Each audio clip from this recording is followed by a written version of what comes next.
नाम प्रभाव जानु शिवनी को, कालकूट फलु दीन अमी को। नमस्कार, मैं हूं आचार्य कुलदीप। हम राम नाम की श्रृंखला में चर्चा कर रहे हैं रामचरितमानस से, बाबा तुलसीदास जी के माध्यम से। उन्होंने बड़ा सुंदर से चौपाई लिखी है कि नाम प्रभाव जान शिवनी को। नाम के प्रभाव को भगवान महादेव से अच्छा कौन जान सकता है, क्योंकि नाम के प्रभाव के कारण ही उनके शरीर में विष का कोई निगेटिव नकारात्मक प्रभाव नहीं हुआ। कथा सबको पता है कि समुद्र मंथन के बाद जब सबसे पहले विष निकला तो सभी ने हाथ खड़े कर दिए, हमें नहीं चाहिए, हमें नहीं चाहिए। लेकिन जो वस्तु किसी और को, जो वस्तु किसी को नहीं चाहिए, उस वस्तु को भगवान महादेव स्वीकार कर लेते हैं। जिसे कोई प्रेम नहीं करता उसे महादेव प्रेम करते हैं।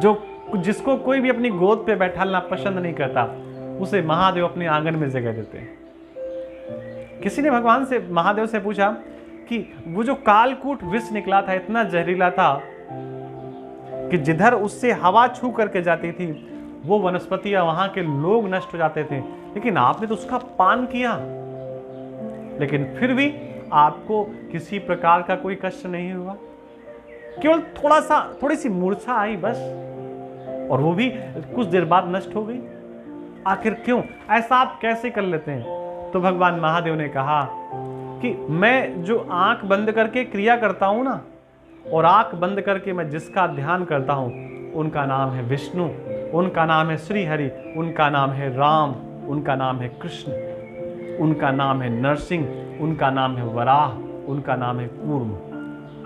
मैं उनका ध्यान करता हूं और वो राम हमेशा हमारे हृदय पर रहते हैं। हमेशा हृदय से कभी राम निकल करके जाते ही नहीं है। जब मैंने विष पिया तो मुझे ऐसा लगा कि मेरे हृदय पर राम है और अगर मैं विष हृदय पर पहुंच गया तो उस नाम में कहीं न कहीं कुछ प्रभाव उस विष का आ सकता है। ये तो एक दूसरी बात हुई, लेकिन भगवान शिव ने कहा कि मैंने मुख से लिया विष और हृदय में बैठे राम। मुख से लिया विष और हृदय से निकले राम, और इन दोनों का मिलन कहां हुआ? कंठ पर, गले पर। मुख से नीचे उतरा विष और हृदय से ऊपर आया राम, और दोनों गले में मिल करके हो गए विश्राम। विश्राम का मतलब होता है रुक जाना, ठहर जाना, स्थिर हो जाना, आगे न बढ़ना। और भगवान शिव कहते हैं राम नाम के जप के प्रभाव से मैंने उस विष को अपने गले पर धारण कर लिया।